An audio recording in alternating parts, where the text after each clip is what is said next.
kick it off. This room is pumping. I see a few more people coming through. If you can hear me, look at the bottom right. Hit that react button. Throw a love. Can you hear me?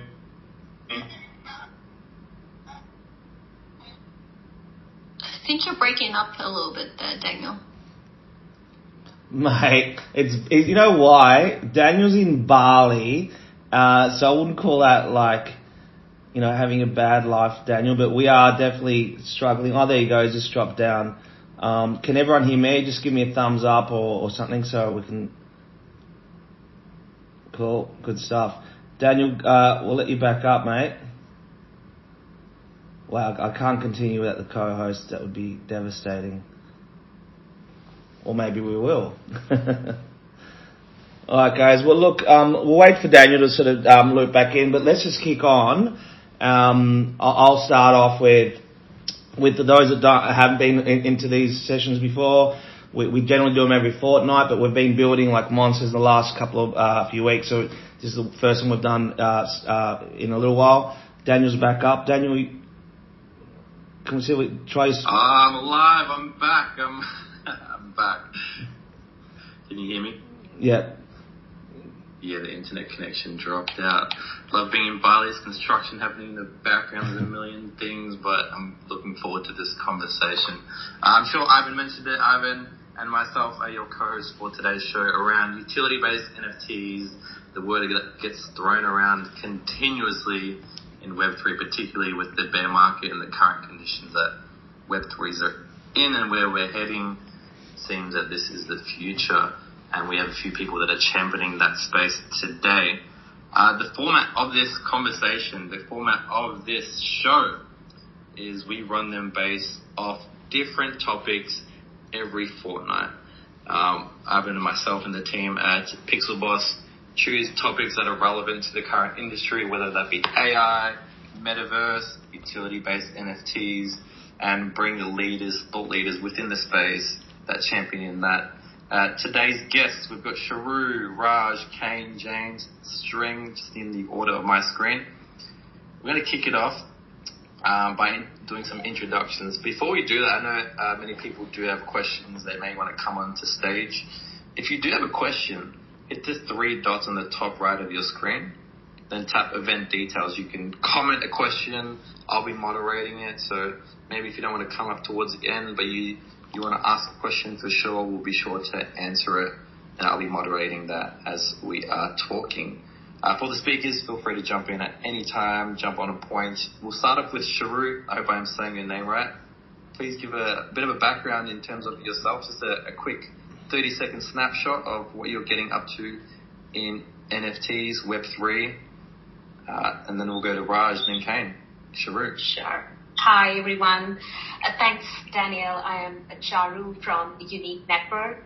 Unique Network is the NFT infrastructure parachain in the Polkadot ecosystem. I joined Unique Network back in May 2021. That was the founding team.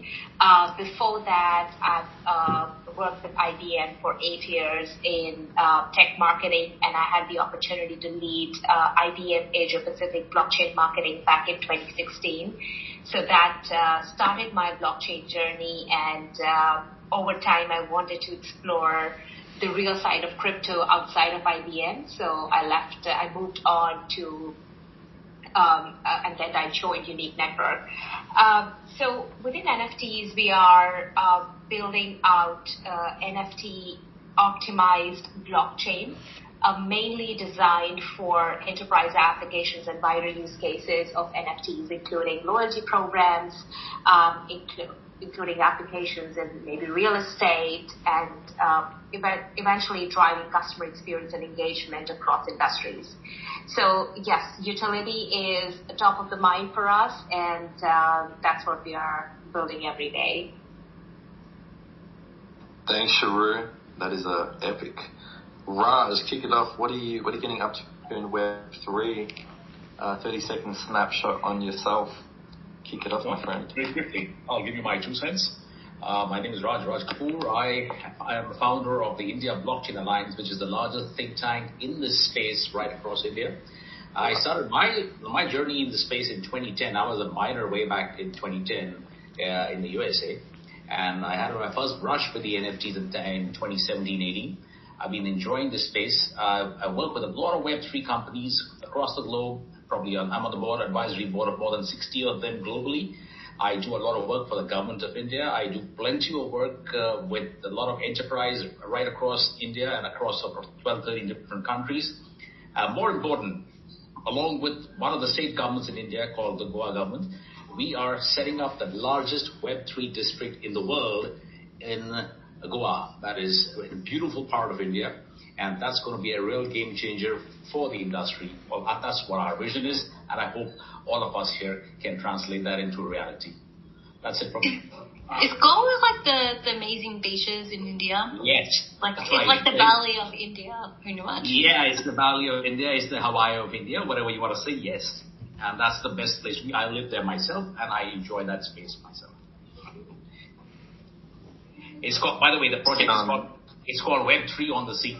That's the project. It's backed by the government. That's an epic name, by the way. Speaking of Bali, I've got Kane across me in the actual physical other room. We're both in Bali at this current time. Kane, I hope you guys can hear me properly, because I'm in the other room, which is a bit further away from the router. We can hear you crisp. Beautiful.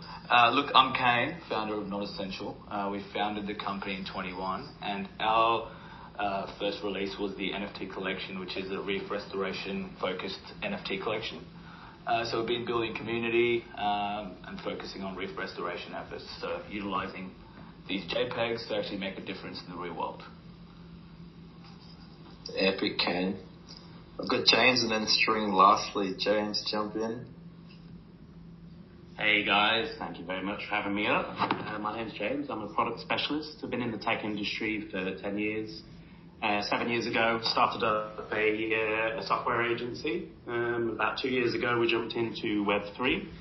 And for the past year, I've been specializing in consulting, specifically around product-led growth and community-led growth. So we've launched a couple of NFT projects, working on a big one on Solana at the moment called Sandbar, consulted on a gaming ecosystem and on some loyalty programs. I'm very, very keen to have the chat, so thank you very much. Hi there, and do you have something to say, Daniel? I need an introduction for your wonderful self. Jump in. All right. Hi, I'm String. If you have to know anything about me, I like fried chicken. So every time you pass KFC or eat fried chicken, think of me. So that's before Web3, I was pretty much hanging out in the tech space and doing a lot of content creation. So I've been able to grow communities and audiences on various platforms, including Clubhouse, LinkedIn, and even on Twitter. And because of that skill sets, I was able to leverage memes and viral marketing to grow out Chubbyverse, which is like a very, very cute NFT. And we're like, we created our first community of 250 chubby clones, and then after 2 months, we sold out 8,888 cute NFT characters within 3 hours and raised about 3 million equivalent USD in a couple hours. And recently we just passed 3.5 billion Giphy views. So we're very memeable, we're very cute, and we like NFTs. So looking forward to today's conversation and learning about utility in different industries. The Chubbyverse has the cutest NFTs in Web3. That's the claim to fame when I met String. Before I ask Ivan this next question, I want to dive into utility-based NFTs. Firstly, to the people that are listening, based on the Web3 ethos of being transparent and understanding community, that's what we want to do with this exact show. So in saying that, we are going to guide today's conversation based off your interaction. So, before we go into the depths of Polkadot, NFTs, which platforms to use, I don't want to overwhelm anyone that is new. So, I want to see through the audience, if you understand what utility-based NFTs are, throw a love heart up. And if you don't, throw a clapping emoji because you're still showing up in the space. So throw a love heart up. If you know what they are, you got a decent grasp. You're on the train, and a clapping emoji if you're like, what is really happening? This is a new thing. I don't really get it. This utility thing, what does that even mean? Utility is like utility bill. What are they talking about? NFTs, non-fungible train. What is it? What does it stand for? Cool. I see more clapping than love hearts. So just for the panelists, with anything that we're talking about, let's simplify it and then go into depth for the people that are on that side. So first question to Ivan. Define what a utility-based NFT is without using the word utility. And I'd love for everyone to chime into Ivan's point after that. Ivan, jump in. How do you define this and simplify it to your enterprise brands, mum and dads? How do you simplify it? I think firstly, coming at it from a Web3 perspective, like anyone that's founded a project which are traditionally known as PFP projects. So again, like the cute little number of whatever it may be with memes, that's fantastic, and that they will always work as long as they stay relevant.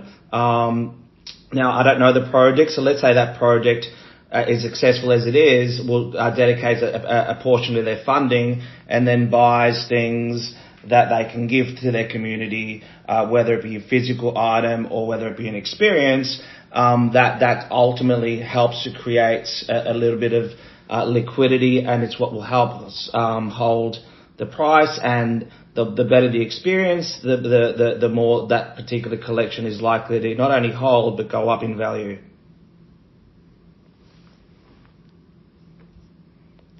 The way I define it, I want to help simplify this for anyone that is new to NFTs. NFTs, think of them as access, and that access can be to X. Fill in the gap. Access to an artist, access to a sustainable coral reef implementation, access to KFC chicken maybe string, something to think about. A bit of access. I want to start off with string because you have a very interesting concept around your NFTs. How do you define utility-based NFTs? I even go back to the first principle, like you've got to remove the word utility. Like what value does it bring back? And how does it align with the incentives with our community members and our holders? And our holders, in some clouds, like NFT is known for the speculation value and the gambling aspect of it. But what if the real value is around the IP? So we're exploring storytelling utility and how to bring sentimental value back to our community holders as well. So I think, if anything, just like in any other businesses, how does NFT bring back value to your holders and community and your super fans? And okay, so where do we start with this conversation of creating utility? For people that are thinking about, buying one, that's great, but the other side of creating one is another level. Where do you start with thinking about what should be my first utility to add onto the product? Look, I'll jump into this one. It really depends on the vision of the whole project, and also then I think getting a feedback from the community is very important. That kind of aligns where the use case behind the NFT will be.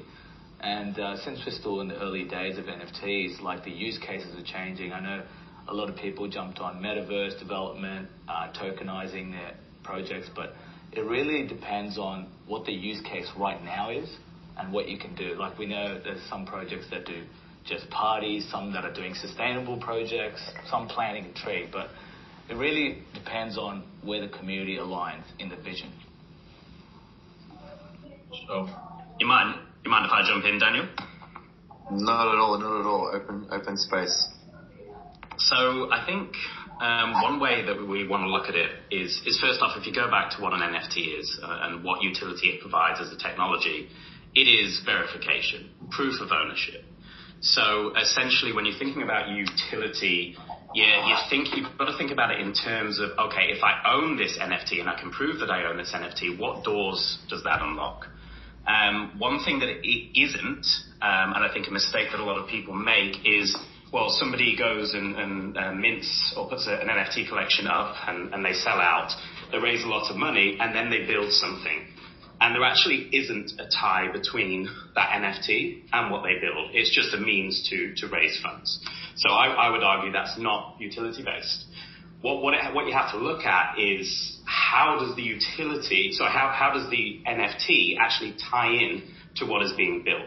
Obviously, I come at that from a product standpoint, so I'm always thinking about some sort of platform, some sort of SaaS, but it could be anything. As Kane was saying, it could be, exclusive membership, could be events, could be metaverse, but in the end, it all has to actually tie in to the NFT in some way, shape, or form. James, I just want to ask a clarity question quickly to James. So does that mean that the NFT utility or value should be connected back to the blockchain? I think in most cases, yes, but I suppose then the word value is a bit of a problem. Is the value on the blockchain, or again, is the blockchain just being used as a mechanism to prove the verification and ownership? So it's a bit of a tough one. Can I add my 2 cents as well? I think I agree with what you said. However, I circle back to Daniel's first question: is how are we going to explain the utility-based NFTs to your mom and dad, or people who are not natives in this space? I'll start with that, and then I'll just continue and add my opinion on that. Without using the word utility again, let's put it as I would call them really unique digital assets, and that offer use cases beyond their valuation. And that's where you start thinking of building, what do I build in this as a utility? Membership benefits, premium accesses, gate content, entries to real-world experiences, metaverses, etc. That, I think, would be the simplest way I would explain my utility NFT. Now, we worked on there are many, many types of utility NFTs. They could be governance, events, premium content, discounts, promos, gamification. But that all depends on what the project really wants to portray and what is the perception that you're looking at. I call them now NFT 2.0. I think that would be the simplest way to put it in for the future, because the future is all going to be about utility-based NFTs. Yeah, I agree with that. One thing I will say, or maybe ask the audience is, does everyone understand what token gating is? Because really that is the number one entry point when it comes to utility. So I don't know, Daniel, if you can get some feedback on that. Give a thumbs up. Give a thumbs up if you do know what token gating is, and give a clapping emoji if you're unsure what James is referring to. So thumbs up if you know what it is, and a clapping emoji if you're a bit unsure about what he's saying. I think we've got a lot more clapping emojis. Maybe you could throw it to Charu to explain what token gating is if you're open to it. Yeah, I can talk about token gating, but I just wanted to add a bit more about utility, why NFTs even. And this comes up often in our conversations. As Unique Network is NFT infrastructure, we are more dealing with brands and companies. And often the question is, even before utility, why NFTs and why blockchain?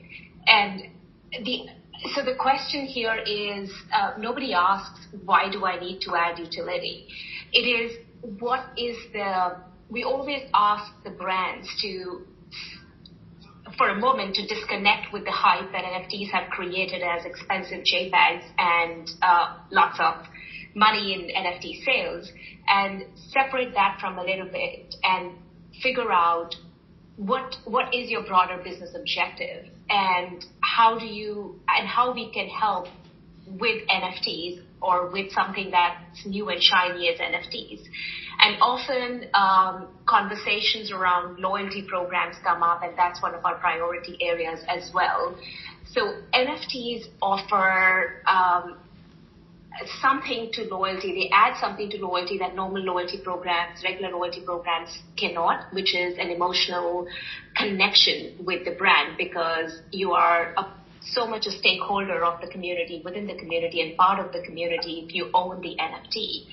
Now, utility is, again, benefits. And what benefits or value can the brand offer on an ongoing basis to their community. And it could be a sense of purpose. It could be a sense of pride of ownership. It could be a sense of contribution. It could be benefits. It could be a proof of an ongoing and a long-term relationship. So utility can be very different based on your overall business objective as a brand. And in the end, what drives outcomes for your project or your business or your revenue is how we eventually define the utility, or we eventually build the utility into the NFT. That's what I would say. And token gating, coming back to that, is, I would say, very simply, access, as has been mentioned in the discussion before. And token gating or access could be really anything. You could, as a first step, involve the community to claim the token or a pass or an NFT, simply NFT. And then based on who is a part of the community, they get different rights to be able to contribute, to be able to showcase, to be able to create new content, or just participate in various community activities. Again, driving more loyalty and engagement in the whole process. So access is something that really defines, for me, token gating. I'd love to use an example of actually launching an NFT, because the majority of the people that are listening either own businesses, are within companies, and are looking to get amongst the movement of Web3, not get left behind, want to integrate it into their own business or integrate it into the business or a future idea that they have. I want to throw it to Kane, because I know Kane has launched an NFT successfully and has gone through the ups and downs of it. Can you walk us through what it's like to launch an NFT? Not so much the mechanical side of uploading it to OpenSea and the launch date and all the things that go exactly wrong, but the mechanical steps that you took, thinking in the mindset of, if you're brand new, how you would go about it again, and taking into consideration the market as well. Kane, can you touch on that point? Yeah, for sure, Daniel. I think the first and foremost thing is finding the people that you want to work with and that align with the vision that you have. I think that's the first and foremost steps, and getting the idea out there, and then to execute on that, I think building community around what your actually long-term vision is so important, and what kind of products you want to put out there, and what kind of energy you want to put into the community, because at the end of the day, you want to curate that culture and make sure that this is not just an NFT project that's just gonna, hype it up, and then it's actually a long-term vision. You have to put out your roadmap, but even roadmaps now, like during the bull market, a lot of roadmaps were pretty much copy and pasted, and it was a lot of hype, a lot of crap, really. But to really find the people and to build the community is probably the first and foremost thing, I would say. And then from that, you get a lot of feedback, and a lot of people from the community actually jump in, help out, and bring in more connections to reach your end goal. Yeah, Kane's 100% right there. Sorry, a bit quicker.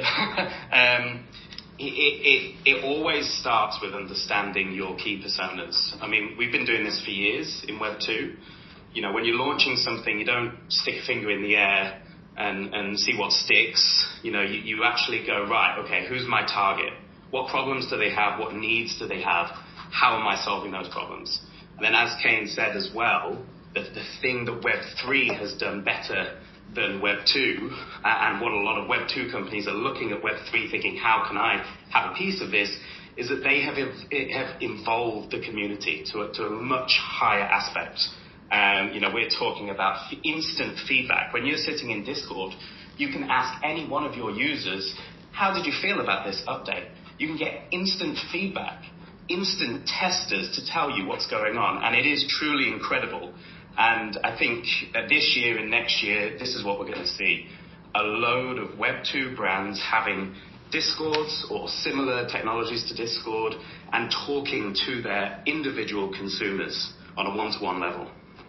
Yeah, just to touch on that, James, it's crazy what this space can bring on. Like we've, just from our project anyway, we've had so much feedback. Like I had holders in my WhatsApp. I even had a holder who's jumped onto the team and he's moved from America all the way to Australia just to be more closer to us and to actually take this project even further. So like the opportunities and like the connections being made in Web3 is just endless. So on James's topic about this year, sure, jump in and then I'll switch up. I just want to say that, James, what you said about identifying the personas is just so very important in building the community. And I would like to illustrate this with an example of a recent partnership we did with an immersive experience movie called Stay Alive by Sun. We premiered this movie during South by Southwest, and the creative director and producer of this movie is Victoria Bouzes. This movie is based on a true story of a man who was separated from his son during the Cambodian genocide. And when I say it's an immersive experience movie, you can't really go to a theater to watch it. You have to wear a virtual reality headset and then experience the movie. So we did that at South by Southwest. Now, our objective here is to build a community, and it's very similar to a grassroots movement that is often we drive during political campaigns or presidential campaigns. So we're driving this grassroots movement. At the same time, we have very clear idea of who are the personas. There are families who are globally affected by refugee crisis or families separated during wars. Then we have a persona who's very much into the metaverse or the immersive experience kind of technologies. And then we have someone who's, a crypto maverick. So we have all of these personas, and we are trying to rally a community around it by giving an NFT as a token-gated asset or a token or asset that gives access to the community. We award this NFT to everyone who experiences the movie or becomes a part of any event that talks about the movie. So that's exactly what we are doing. We are rallying a community around the bigger social cause of family reunification and taking the movie to various film festivals. So the step one is really building the community, and then with time, when Apple launches its headsets and this becomes core content to maybe monetize in the future. But community building with defined personas, James, as you said, is exactly what we are doing, and that is the right approach to really understanding and building your community. Agree with that completely. I think community has completely changed over the last 12 months in terms of building it. Everyone on this panel has mentioned the word community. Raj, how are you approaching community? And I'd love to hear from String as well. Differently, 12 months ago to now, and then 12 months from now, past, present, future. Community, the buzzword that goes around right next to utility and Web3. How are you approaching it? It seems to be right next to utility. Well, India is a very large country, so we have a very large community to start off with anyway. So that's a good start. We always have a good start in India. Numbers always are good. I guess most important is also the value of what we are trying to actually. Now nobody just falls for any airdrop or anything in space. We love everything free, but yes, now people are becoming selective. Communities in India look at value. I speak from India perspective, and I believe that is for most communities anyways. But more important than anything else is the quality of the community. How do we control the quality of the community? And we are doing a lot of work in that space to see that we get the right people inside. Not get the bots, not get the guys who are just being there to tease us, and not having them just to make a little bit of noise and try and bring down the project or anything else. And that's one of the downsides I see of a community, although that's a democratic way of doing things anyways. I think is the real way to build community is to keep creating value, keep having that community, the lines of communication absolutely open. Read out your roadmap, read out anything, give them something to look forward to. Otherwise, community stickiness is something which is becoming a little sad right now, especially when a lot of projects have failed in the past or people feel that, all right, this is just another one. So creating that uniqueness, creating a buzz all the time till the project launch is going to be very, very vital. Otherwise, you may start off with 10, you end up with 1 at the end of the whole story. That's a waste of effort for everybody. So bring in all aspects that will build the community. And in India, for example, a lot of it is what's in it for me? What am I getting? It's solving my problem, yes, but am I getting something which I don't really get it already? Maybe. So why would I come to this as a community? I think I'm part of many communities, but I don't see a lot of healthy interaction all the time. I see interaction, and I see sometimes very repetitive interaction. I think over time, all these will sort of start calibrating. When we have the right messaging being passed through, right people, and we need a lot of founder engagement all the time. It's not going to be people who are professionals who say, right, you guys run the whole show, we'll just do our work in the background. No, a founder's going to be hands-on in this community, especially in India. So you have a lot of founders getting hands-on and speaking directly most of the time. That's good. And finally, the launch. What's going to happen? How are we going to bring the project to market? How is it the utility that will kick in for me? That's the most important, because that's the financial aspect of any NFT project. How do I price it? Why would I buy the NFT? How do you get the community engaged and buy into not only the story, but actually into the NFTs?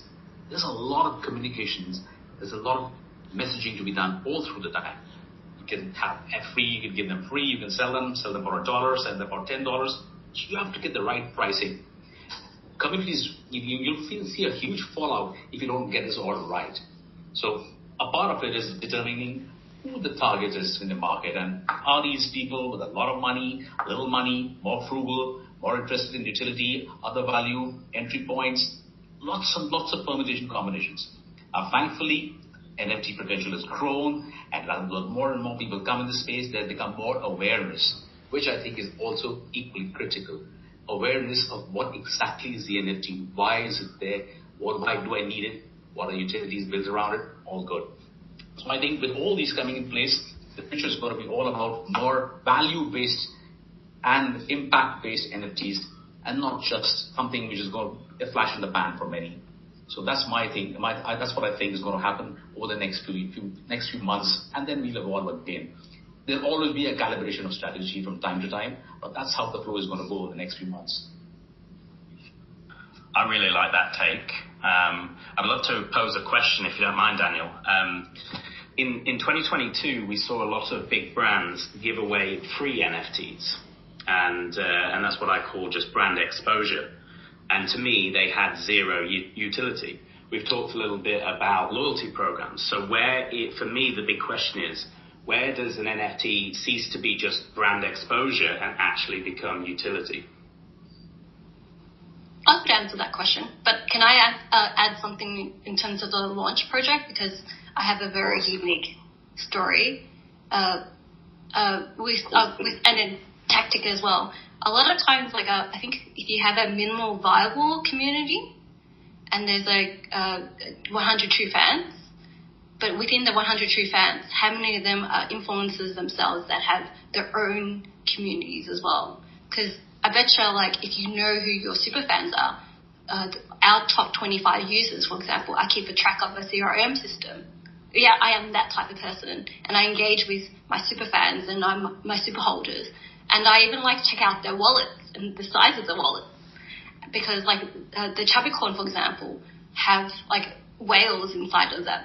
So if you know who are the whales, those are the people that you want to engage and talk to directly, because they have access to other alpha groups. And a lot of people don't talk about this, but there are people, influencers. One of the reasons why Chubbyverse really did well is because we had a lot of our holders were influencers and whales within their own communities as well, and that brought in a lot of attention to our community and converted a lot as well. So so think about who are your super fans. Check out their wallets, because that's the power of blockchain. You get to see what wallets they have, and then spot out the super fans. But even there's a tool called NFT Expect. If a lot of your holders are like pudgy penguins, apes, those are the types of whales that you want to attract into your community, and you should reach out. And once you have about 10 of these influencers helping you launch the project, there's a highly more likely to be more successful as well. But in the current market, funny enough, the current meta, I love metas, by the way, is about meme coins, and not so much about NFTs, but meme coins right now. But NFT has a bit of a wave coming up that goes up and down, but just knowing when to launch, when there's a lot of attention during NFTs is the best time to launch. And we launched when it was pretty much the height of the cycle. James, go ahead, Daniel. Yeah, I was going to say, in regards to different metas, I mean, we continuously, and for anyone that doesn't know what the term meta means, we're not referring to Facebook nor the metaverse. When we mean meta, we mean trend. Yes. When someone a meta in the space, think of, or rephrase it as, what's the trend in your mind? So it continuously changes. The narrative constantly changes. You launched a project a year and a half ago and attached the word DAO next to it, or metaverse, or gaming. We did that. We even we took it. We said, hey, and to answer James' question, it actually links back. I think there's pre-mint projects and post-mint projects. And pre-mint projects has a different community, whether you have to hype it up to mint out successfully. And if you don't mint out successfully, the project tends to die out really quickly. And then there's post-mint projects. But then what happens is that the pre-mint projects kind of phase out, and then the post-mint projects becomes something else. And you have to almost realign the utility and the mission and the business and everything else, because it doesn't align with what was originally planned.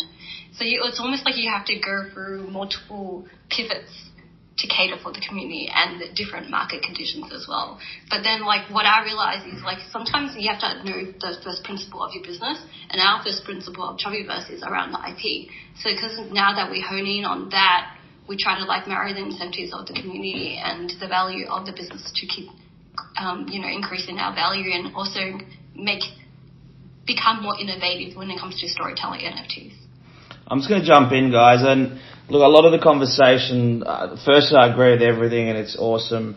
I think a lot of the conversation is coming in from that Web3 lens, and I'm just going to sort of maybe come in it from a Web2 perspective, so more of a traditional business. But ultimately, at the moment, people are trying, if you're launching a traditional NFT project, you're reading the market, the trends and all that sort of good stuff. But if you have a true business, traditional business, you understand your client, you understand your community, you understand your stakeholders, and then you wrap a Web3 strategy around that. You don't have to worry about whether there's a dip in the market or it's spiking, because whatever you're pairing it back to is true to your business. Therefore, let's go back to the topic of utility. You know what you stand for. So whether you have a sports brand, whether it's a fitness club, whether it is tech, or whether it be fashion, whatever it may be, you can slowly look at how you communicate. So the really important things here is that dip into your community, get response, fucking listen to them, act on that. All of a sudden, they love you a little bit more, and then you rinse, repeat. You do that time and time again, you will start to get engagement. It is about true engagement. It's not about hype. It's not about memes. And I'm sorry, I'm just talking about a Web2 perspective here, because it sounds like a whole lot of shit 15 years ago when social started to kick off, and everyone, I just want to go viral. And everyone wants to go viral, and they think they're spending $1 million a month on Facebook, they can go viral. Mate, all that is fucking paid advertising, masked as social media. So just be mindful that what you do has a big impact to what we are truly wanting to do. The word community means fuck all if you don't actually know how to really step that out so they feel valued and they feel heard, as in, you know, that you're listening to them. But there's a really beautiful, simple way to approach a Web3 project if you're Web 2. And most companies on the planet now are Web 2. And that's the upside. The upside is, like, you know, when you do go down that path. And also what we're doing at Pixel Boss is really, really stripping back all the friction. Like with our positioning, when we're talking to brands, whether they're indie cool or they're global, it's really about the UX, the user experience. And we're not really here talking about all of the sophisticated tech and all the alpha and all the degen shit, all of that stuff.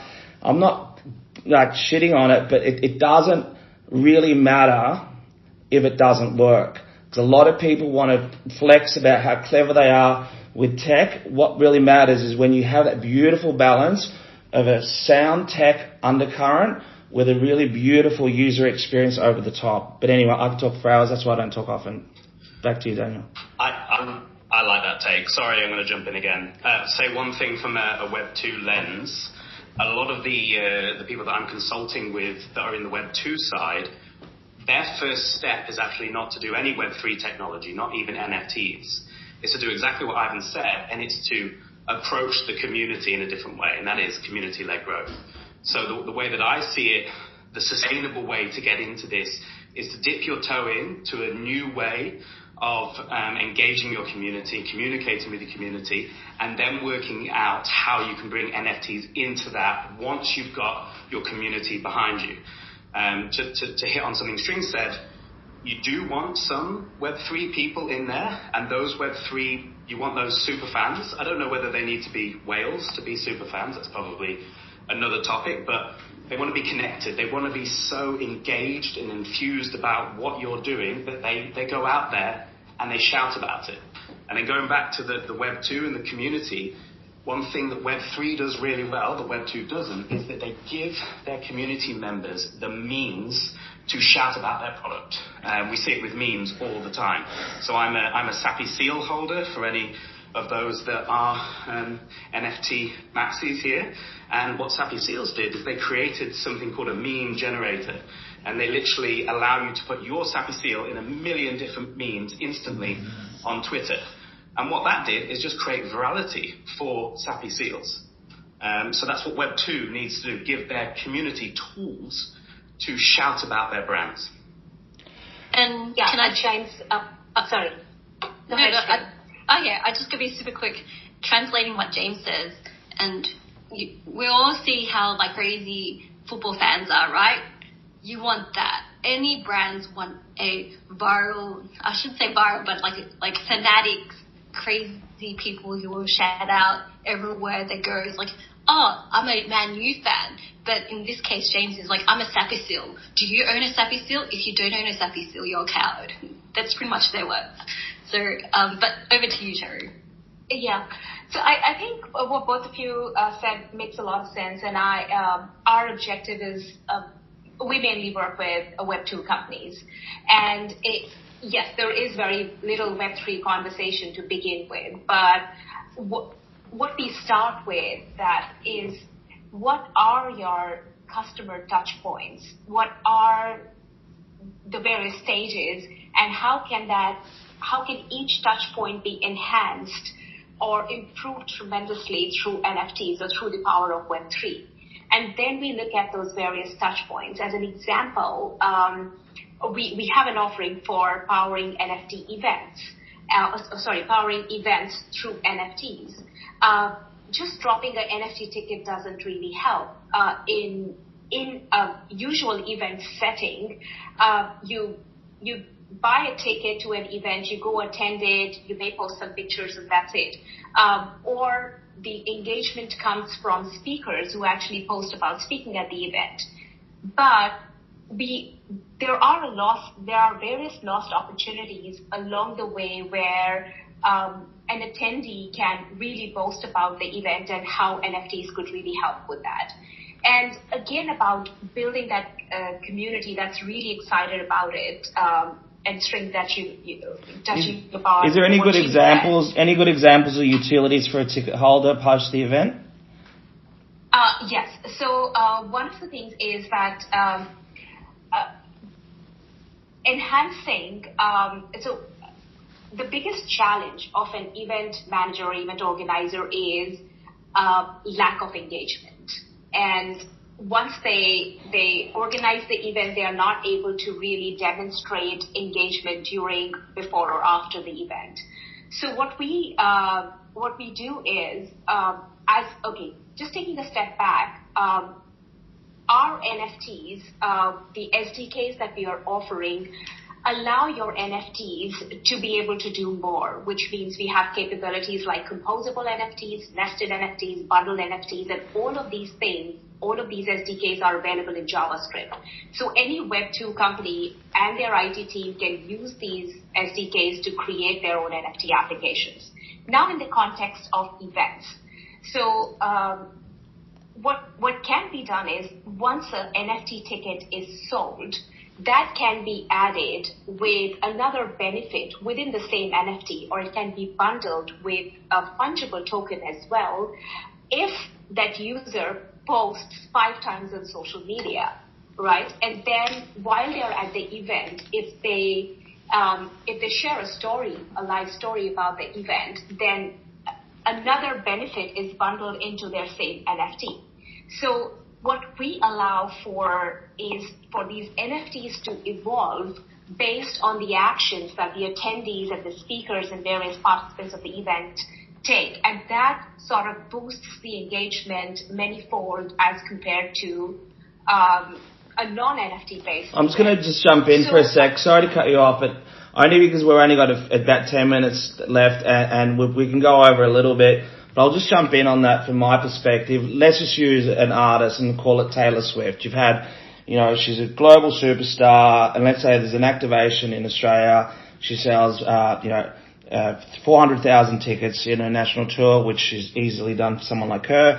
In India, probably 2 million, et cetera, et cetera. But the benefits of the minute you've gone to that concert and you've had that lived experience, that's a utility in itself if you purchase it as NFT. But the beautiful thing is now whoever is the beholder of that particular project, of that, and in this case most likely to be Taylor Swift, she can then turn around and go, hey, I've got a data set on these particular people. We know what they love. We know where they live. We know what they like.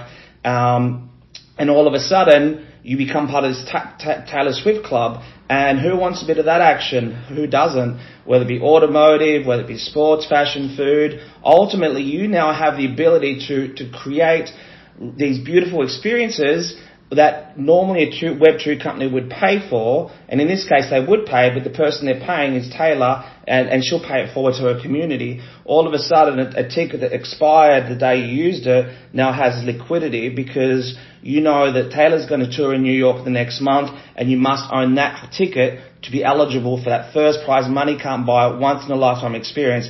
And I'll give you 1,000 examples like that. But that's where an NFT that is using an event as an example can be used to continue to surprise and delight a holder, a community, and fundamentally generate a whole lot of engagement and revenue within the ecosystem. Anyway, Daniel, back to you, mate. You've been a bit sharp. Yeah. Jumping in, Can I just add one thing? Sorry, I know I've done a lot of talking. But you hit right at the end on the missing link there. So in a ticketing event, getting the NFT is not utility. Earning the NFT is not utility. Utility is the map and the key. The map, you have this NFT, you've got a map, so you need to go somewhere to use that NFT. So the NFT draws the community in, and then it's exclusive. That's the key. Only people with this NFT can get access. And there, once you open the doors, that is the utility. Like Ivan said, you might have to have this NFT to get a special ticket for the next event, and so on and so forth. That is the missing link. Yeah, I think something that's been echoed through everyone on the panel is the idea of gamification. And when I say gamification, I don't mean gaming.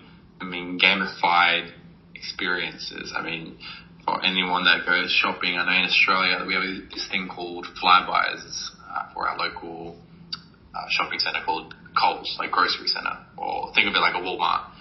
And there's a gamification to that. You have mum and dads that are trying to collect points so they can buy the next pen or the next knife. And it's the same principle that gets applied to Web3, the idea of collecting and social status. Yeah, these same principles do get translated over into Web3. The idea of what String was and James mentioned around trends and virality, that's brand, that's IP. These principles are gonna remain. And the idea of what Ivan mentioned, which I think is very important, is the UX, so the user experience. And you don't even need to know you're utilizing NFTs is the way that Web3s are going to gain adoption. When you can utilize a product and not even know what the technology is. Everyone that's on this call right now, they don't even know the functionalities of the exact details of the code of your iPhone and how it's connected to LinkedIn. We don't need to know that tech. We just need to know why we're using it and what it's going to lead to. It's going to lead to listening to my voice and the panel's voice. That's all we care about. We want things quick. We're living in an attention economy. We want things now. That's my thoughts. Quick question. I want to ask the panel, if you could pick one project that you rate, I don't care if it was minted out yesterday or 5 years ago, what's the one project that you tip your hat to? And give me an example now on topic in terms of utility. What would each of you pull up for that one? Well, before we jump in, we'll start off with Charu, Raj, James, and String. If you do have a question, raise your hand. We're going to invite you up. This is your time to ask a question to the awesome panel. Have any questions answered. We'll kick it off with Charu. One NFT that you see awesome utility in, jump in, and why? Sure, and I would like to highlight a project that we are doing right now for a fashion brand called Dundas, building out their loyalty program based on their Paris Fashion Week fashion show, where the physical attendees of that fashion show were awarded the participation NFT, and how we are adding various elements, we are bundling various benefits to that one NFT to drive more loyalty. And I find that very interesting, because it's sort of building out a community from a very small list of special guests who attended the fashion show. But just zooming out, most of the NFTs that we've seen, they very quickly migrate towards financialization and speculation of assets. But one of the things that I find interesting is Yuga Labs, where of course there is a lot of speculation, but there is a lot of interest in seeing what comes next. And that's the reason why people hold on to their NFTs and are very curious to see what comes out. It is a lot about gamification, Daniel, as you said, and it's about having that sense of pride and watching out for what more can we get beyond the prize. And that's something that a lot of good projects are trying to replicate and build into their NFTs. Raj, you're up. An NFT that you see great utility in. Okay, I'll tell you something what we're working on, and I see utility from a real-world problem-solving perspective. I mean, we have a lot of other utilities. I'm going to focus on exactly what we're doing. We're actually bringing in soul-bound tokens, and using soul-bound tokens by the very fact, just for a lot of us who don't understand from the audience, just in one line, they're simply non-transferable NFTs that basically depict an individual's identity and his achievements in the Web3 space. That's what a soul-bound, basically it's all about you. Cannot be transferred to anybody.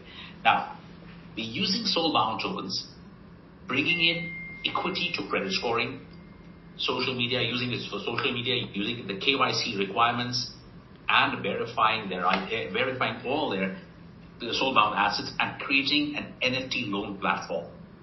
Now, that is something which we are doing so that we have a much easier way or an alternative to regular loan platforms. NFTs are just not going to be confined to buying, selling, holding. We are trying to bring in a wider scope and be a part of a more lucrative financial arrangements. Now, NFT lending is going to combat a lot of issues which exist in the system. Now, I know it's very ambitious, but then nothing ventured, nothing gained. So NFT lending basically overcomes the low liquidity in all the NFTs and opens doors for more individuals to invest in the NFT space, and that reduces also the entry barriers.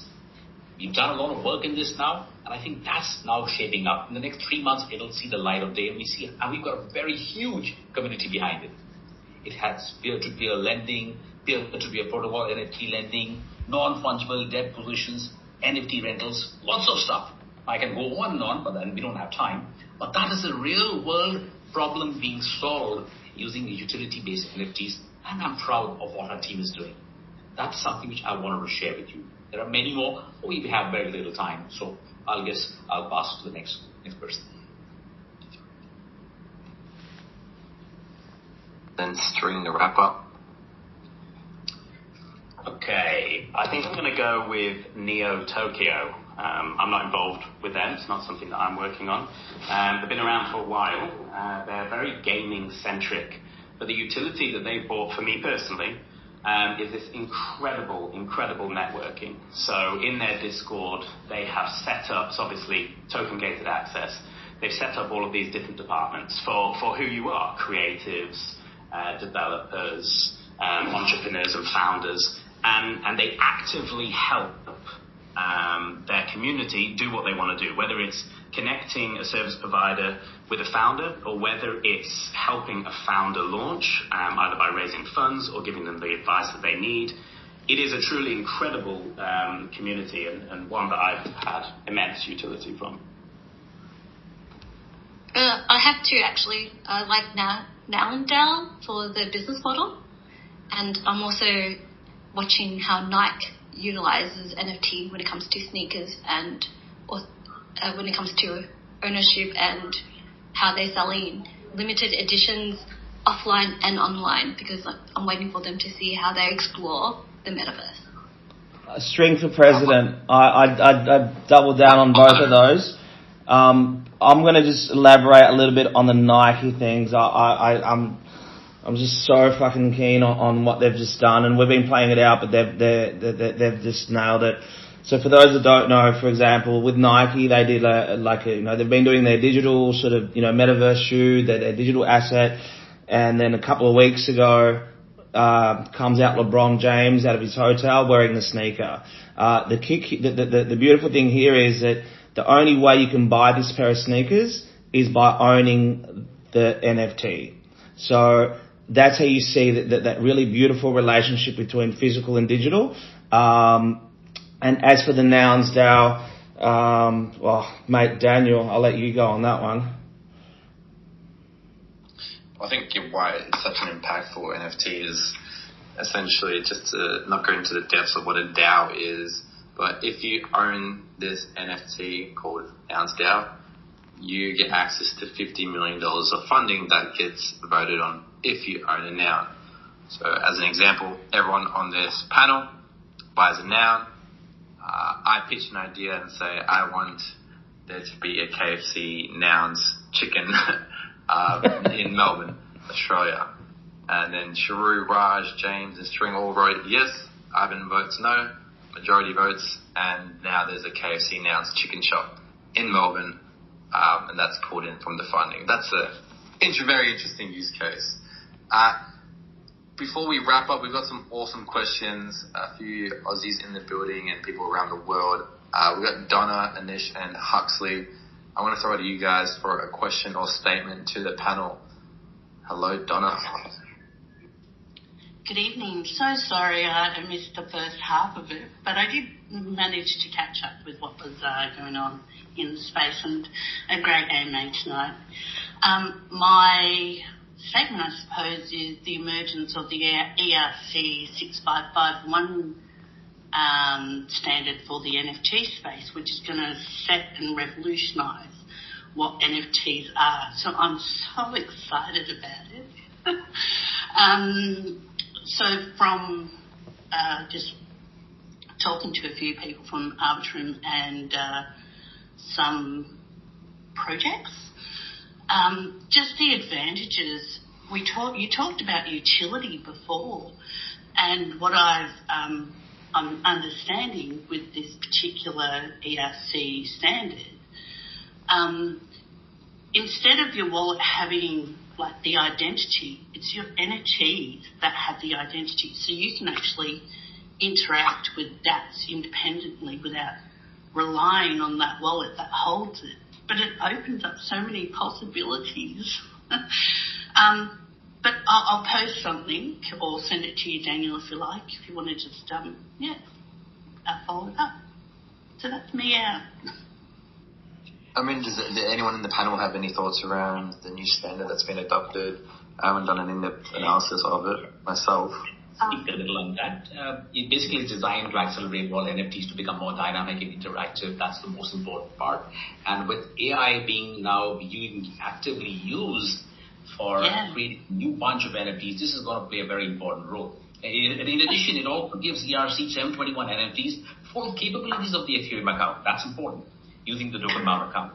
It's basically now functions as a wallet with its address. I think that's a good way to move forward in this space. That's one of the future trends I see, and I see that happening pretty fast. Yep, and I can add to that a bit as well. Our NFTs are in the Polkadot ecosystem, so we don't have EIBs. But this capability, the 6551, which I think my understanding is it allows for bundling of NFTs or adding more NFTs within the same NFT. We have those capabilities available in our SDKs, and so a parent NFT can own other NFTs. You can create organizational structures and assign admin rights to various NFTs, what one NFT can do with the other one. And then we also have the capability to link with oracles and then have NFTs bundled within the NFT based on certain interactions or based on certain social media stats. So yes, this is indeed very exciting because then it allows for automated ways to add utility into an existing NFT that sort of evolves your NFT or grows your NFT into something bigger than where you started. So it is obviously very exciting, and we have gone just a step ahead and included this capability into our SDKs, which any organization can use in JavaScript. So you really don't have to write a smart contract, or you don't need a Solidity developer to be able to use those capabilities. You can just use the SDKs. Any mobile gaming or Web2 developer can actually use those. So it is very exciting. I hope that excites you, Donna, or maybe provides a deeper understanding of the new standard. I'm going to throw it to Anish, Huxley. We've got a few people. We are over time, so if we can keep the questions short and answers short, that'd be awesome, but happy to go over. Anish? Hi guys. While everyone's been talking about Ethereum NFTs, Polkadot NFTs, some Ethereum NFTs content are stored on-chain, and much of it is off-chain and stored on platforms like IPFS or Airwave or fully centralized servers, and the content on IPFS is not guaranteed to continue. And some NFT content stored on IPFS has already been lost. And platforms like Airwave rely on very economic assumptions, and which might fail catastrophically. And centralized web servers may disappear anytime. And one more thing, it's very hard for a non-technical user to determine whether the content of, where the content of Ethereum NFT is stored, and where does the panel think the next movement of NFTs, like in context of ordinals, where the entire data is always on-chain. So do you think the entire shift of NFT will move onto the Bitcoin blockchain when people really know that none of the data is stored on-chain while we say all about Ethereum NFTs? My question to the panel. Well, I'd first kick that off with saying that the Bitcoin ordinals are not NFTs, technically. So that kind of invalidates the whole rest of the question, because you can't, they're not NFTs in the first place. Plus, inscriptions. Yeah, in inscriptions, it's more so something like a piece of blockchain that points to the image. So the scalability of that isn't viable in regards to this even new standard that we're talking about, the idea of gamification and quickness that we need. It's definitely not, the technology is definitely not there. I personally think it's a hot. It could be used for more so art-based projects and things that want to be stored forever, like quote unquote forever. But James, if you have a further point to that, jump in. Yeah, I was going to say two things. One is you can store the same information on the Ethereum network if you want. And the second point is the NFT is most definitely on-chain. The thing that isn't on-chain is the art and the metadata. So I think that's a common confusion. But yeah, I agree. I'm not sure how relevant the point is. We've got Huxley here. Huxley, how are you? Good to see you on the panel. Like your new profile picture. Hey guys. Thanks for having me up here. So my question. So essentially, I think I'm interested in these emerging topics like AI. Obviously, that's a very hot topic, and how NFTs can have maybe customer touch points within AI. But also, on the topic of other token standards, especially like ERC 6551, which I have done a brief overview of that because I'm looking at another token standard as well, which if you haven't heard of this one, I would obviously recommend, which is 3525. If you've got any thoughts on I'm just going to jump in, dude. Mate, good to hear your voice, and you're a fucking legend, but that's nerding out at another level here. Like, this is pretty high level utility, fucking Web 2, not Web 3.5, because you're way ahead of the pack, dude, but much love. No worries. We're just over heaps, dude, but yeah. So I'm just saying, you're too smart. You should be on the panel next time instead of. I would love what to he's be. saying. But yeah, this is. If you've got any ideas around how you think AI or NFTs could interact, I'd love to hear from the panel. But yeah, other than that, I'm happy to nerd out another time. Feel free to message me.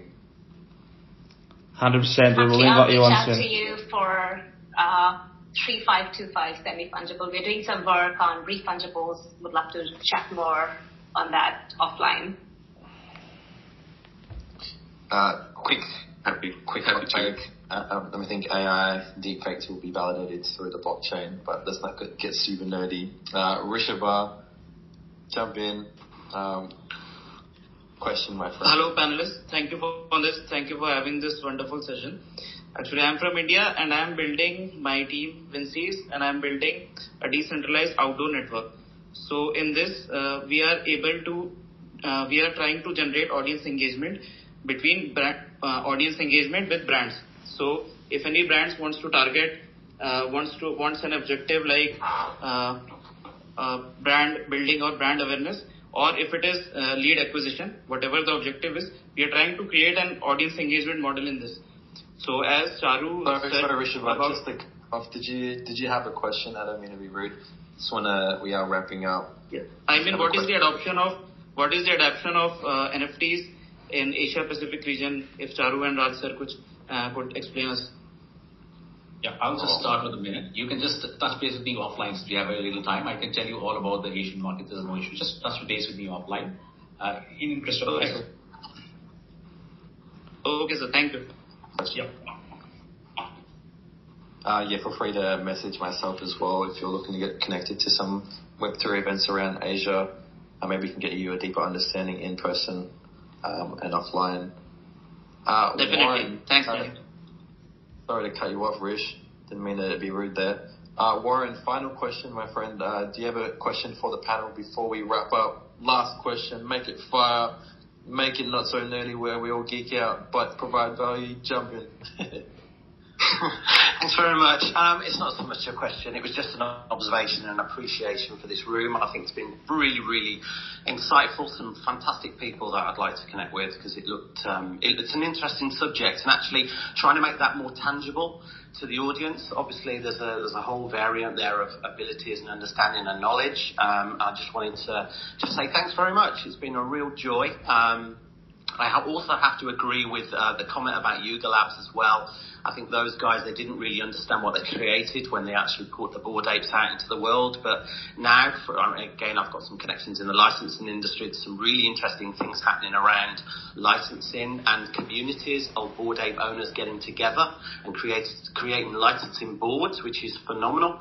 Artifact, I know you've talked a little bit about what those guys are doing. Obviously, following the acquisition from Nike, I think that whole play on physical and digital is something that we're going to see a lot more over the next couple of years. But I also wanted to, and again, this is not shilling in any way, I just really wanted to highlight a project which is from a guy called Teddy Pangbaya. Apologies for the pronunciation there. He's known as Mr. Metaverse. Some of you may or may not be connected to Teddy. He's an incredible guy. He's working on a project at the moment called the Homoversians, whereby he's recruited 777 Prime members. He's doing some amazing stuff, and again, I think there will be more across LinkedIn over the coming months. But basically, he's using his heartbeat as currency. He's tying that to the blockchain and just trying to do things in a very, very different way. And some of the utilities that he's talking about at the moment are groundbreaking. There's no other way to explain that. So something to keep your eyes out to over LinkedIn. And that's all from me. Thank you for listening, and have a great day. Thanks for your kind words. We appreciate the room. Do you know what's funny? Warren is a prime example of a super fan that you want to show your fruit. Imagine having 100 of them. That's what a good community in NFT is like. Just saying. Absolutely. No, I agree entirely, and that's what it's all about. It's not shilling. It's just having some level of enthusiasm and momentum and admiration for people who are really good in this space. You know, I'm a 55-year-old guy. I'm relatively new to the Web3 and tech world. I've spent 35 years doing what I do in my industry. And I've never felt more energized about a new iteration of changing, certainly the fashion and lifestyle industry, which is my bag. So why wouldn't I be enthused? You know, I'm meeting amazing people every day doing incredible things. The fact they're half my age is immaterial because they are going to be the future and hopefully the legacy that I'll be looking at towards the future as well. So thanks again, guys. Appreciate it. The hype is real, Warren. Thank you so much. Oh, it's been an amazing space. I'm going to close it off by saying thank you to the audience for tuning in. We appreciate you. Any thoughts or comments, or if you want to get in tune with anybody, feel free to DM the panelists. I'm sure they're open to it, as well as myself or Ivan. String, James, Raj, Charu, I appreciate your time and definitely going a little bit over there. Ivan, I want to leave you to close the room. Final thoughts, final words. No, I mean, first and foremost, super stoked. Great contribution on the topic, and you know, obviously we all come at this differently, and I think anyone that's still in the room, just don't be afraid to ask questions to anyone that was on the panel. It's a really good place to start, and what I find a lot of people they don't like to ask stupid questions, and quite often the stupid questions are the ones that get you the best answers. So, come forth. Wherever you are in the world, have a good morning, have a good night, and above all, just stay safe and take care. Thanks, folks. Thanks, everyone. Thank you, guys. As we say, hasta la vista till we meet again. Bye-bye. All right, peace out. Thank you, everyone.